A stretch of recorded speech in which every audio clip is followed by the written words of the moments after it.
So generally, we're talking about inferential statistics. So we have a population that we're trying to determine some information about. And in particular, we want to know something about the population mu, or perhaps the variance sigma squared. So as always, we take a random sample from the population.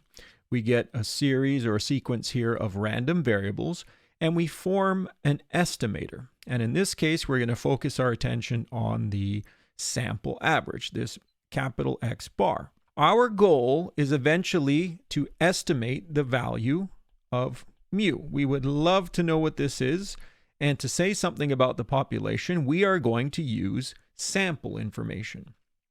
Now, last class, we considered the situation where the variance was known.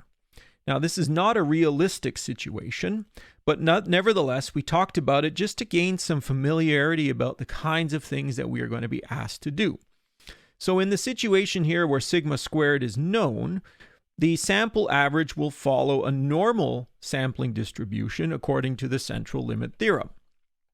Now, of course, that assumes that the sample size you have is large enough. We are going to look today at the situation that is realistic, where not only is mu unknown, but sigma squared is unknown as well. Now, we introduced a new type of distribution last time that allows us to deal with this. In particular, we need to standardize our statistic. And so if we standardize it, and if we also use the sample variance, it turns out that we obtained a result last time that said this standardized statistic follows what's known as a t distribution. Now, a little bit of a note. Technically, we need to have the sample size big enough for the central limit theorem to apply. If our sample size is large, 30 or more as a rule of thumb, then we won't have any worries. But if our sample size is less than 30, if the observed sample data is roughly symmetric, or maybe a better way to say it would be not highly skewed, then we will have no trouble using a t distribution. So t distribution will be okay. So what we say is that a t distribution is robust. It can handle a wide variety or a deviation from these ideal conditions that are needed. So this is somewhat of a technicality here. For the most part, and actually for almost everything we do here today, we are going to be using a t distribution. Now, how do we use sample data to estimate mu if I don't know the variance? This is where I'm going to try to motivate it by using an example. So the PDF file that's attached here talks about mobile home prices. So what's happened here is that we have an underlying population distribution where, let's say that xi is the cost of some mobile home that we'll denote with I. So if we take a sample, we can form the sample average, the estimator. And in this case, we are going to take our sample to have a size of 16. So we'll have 1 over 16 x1 summed up to x16. We find that from our sample, the observed value of the sample average is 49,280, and the observed value of the sample standard deviation is 7,200. Now, we're told that these xi's follow some normal distribution, but neither of those population parameters are known. And we're going to discuss the sampling distribution for this problem. And in this particular case, we're going to take a look at the t distribution. n is 16. So we will have a sampling distribution of T15. So our quantity here of interest follows a T15 sampling distribution. I'm going to ask this question. Where would I need to stand so that I have 95% of the area contained between these two values, or this area would be 95. Now remember, the T distribution is symmetric. So these values would be symmetric about either side of 0. We're going to call this a critical value. Now, if there's 0.95 area in that central bump, that means in each of the tails, there has to be an area of 5% total split evenly. Again, because the T distribution is symmetric.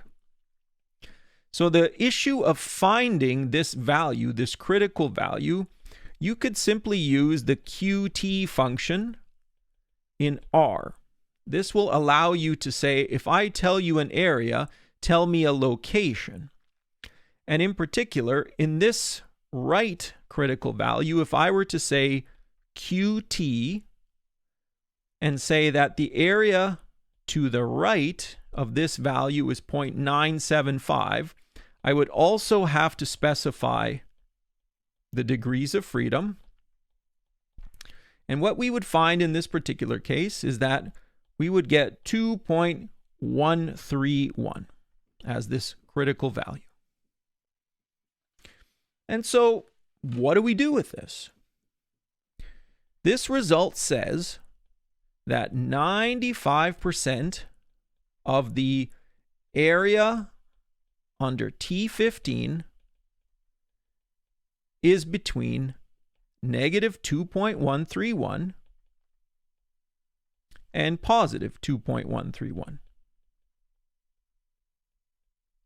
Now, to put this a little bit more mathematically, or a little bit more precisely, what it's saying is that in terms of a statement of probability, we can now say something like this, that our T variable has a 0.95 probability of being in between these two values.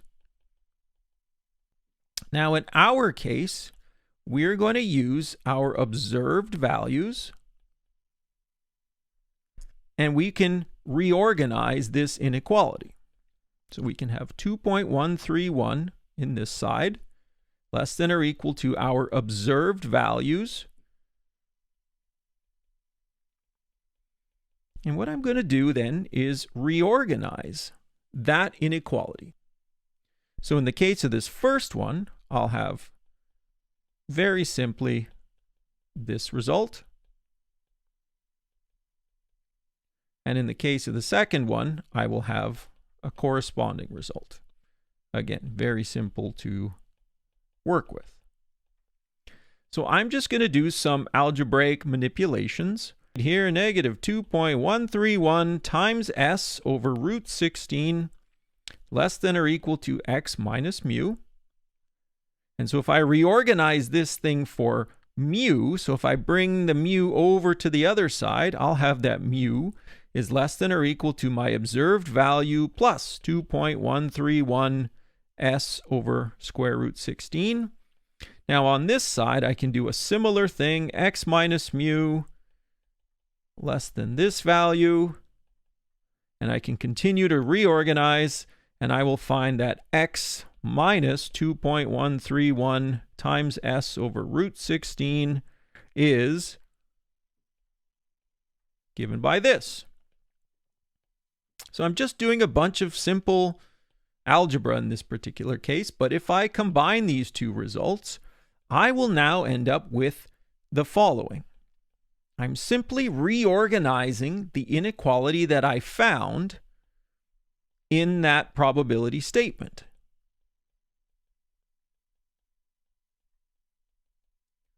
So I end up with something like this. Now I can put it back into my probability statement, and I'll get something that is much more useful to my ultimate goal. Now remember, we are trying to somehow use sample information to make a statement or a prediction about the population average. And if you look at this inequality now, I have in fact done this. So there's an interpretation. So I can take my values and plug this into both of those terms. What I'd find is I'd get the following: 45,444.20, and mu will be flanked on the other side, 53,115.80, 0.95. So what is the interpretation here? There is some sort of level of confidence. I can now say there is a 95% chance that mu lies between those given values. And that's an interesting statement, right? We have taken sample data, the observed sample values. We have used the fact that those sample values have to be part of a larger underlying sampling distribution. And then we used our probability tools to come up with a statement about a range of values for mu. So this is what's called a 95% confidence interval for mu. I'm hoping that you can see that the confidence level is just based on the area underneath the curve. And I chose that value arbitrarily. But in this particular example, based on the data that I used, I was able to come up with some sort of interval in which I think mu will lie. So if I were to be given a t distribution, so if I gave you a t distribution here, and I said there's an area underneath of 1 minus alpha, that means the area that has to be split in each of those two tails would have to be alpha over 2. And then we call this critical value t of alpha over 2 with the n minus 1 underlying distribution. If I were to go through and perform the exact same steps, this gives a 1 minus alpha confidence level for the following confidence interval. It will tell me that my population average has to live between these bounds.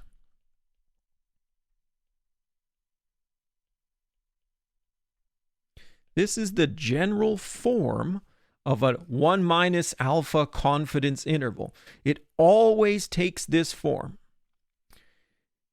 This first part is what's called our point estimate. This is our starting point for what we think the value of mu is. And this was called the standard error, just that part. That was the standard deviation of the underlying curve, but this whole thing is called the margin of error. We can abbreviate it ME.